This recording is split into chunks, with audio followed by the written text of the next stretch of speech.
Master. So, way back in, I think it was about 1994, I don't know how many people still remember the 1990s, but back then, my mom told me she had a story that she just had to tell me. She didn't tell me the story at first because she said she was afraid I would think she was crazy, but my mom, she's about 80 years old now, and she's still in very good physical and mental health. But, and she's a very down-to-earth person. She's like me, she's from Indiana. But back then, my wife at that time and I, we bought a house in Evergreen Park where she grew up. It was a nice house. It was a two-story brick. I think it was built in the 1940s, had a full finished basement. And one weekend, while we were living there, we had plans to go out of town with some friends for the weekend. And so my parents came up to babysit our daughter Megan, who was about 3 years old at the time. And here's the story my mom told me about what happened that weekend.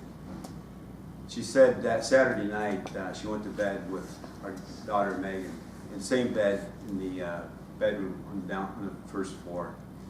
My mom said she was laying there with Megan, and she went to sleep, and she woke up in the middle of the night for no particular reason. So she's laying there waiting to go back to sleep, and in the quiet of the night, she heard, out in the kitchen, she heard the sound of children laughing and running from the kitchen into the dining room.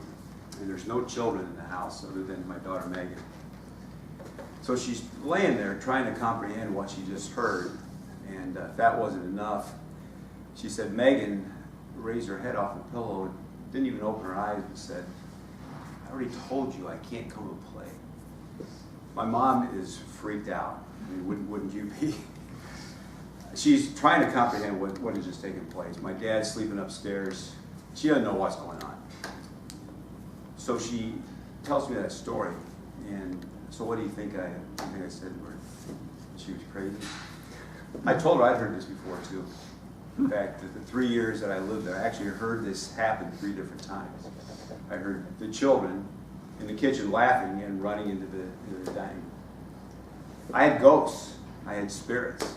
The kids weren't the only ones.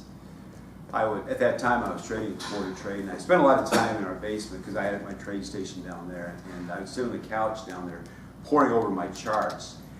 And on quite a few occasions, probably about 15 or 20 times, I'd be sitting down there on the couch, and I would hear up in the kitchen above me, I'd hear footsteps. And you get to know people's footsteps when you live somewhere. And this sounded like a lady that was maybe about 100 pounds, about 5 feet, judging by the steps. I'd hear her walking from the center of the kitchen to the back of the kitchen, and in the back of the house we had a door to the backyard. There was a landing and then the steps downstairs, and I'd hear her walk to the landing, step down, and start to come down the steps. And from the couch, I had a dead-on view of these steps, and I'm waiting to see what's going to appear, and there was never anything there. So, you know, I'm a left-brain kind of person. My degree's in engineering. I look for data and facts to support any kind of conclusion I come to, but I had no explanation for what was going on in the house. And there was other things too. So these things were not that threatening. They were just people running around in our house. But there's one thing that did frighten me a little bit. It had me concerned. Sometimes I would fall asleep in the basement. We had that couch in the basement, very comfortable. Sometimes on the weekend I'd fall asleep down there. And about 5 or 6 occasions. So we kept our house very clean, very tidy, very organized. Some of you know I'm a type A person. Everything's in its place.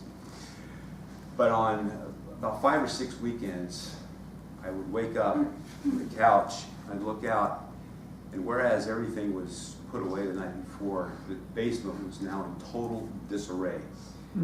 We had in the basement, we kind of had one side was for adults with a bar, and the other side was for Megan and all her toys. But I'd wake up and I'd look, there's all these toys from Megan's side were now over on the adult side. As I got up and started to survey the mess, stuff from the adult side were now over on Megan's side.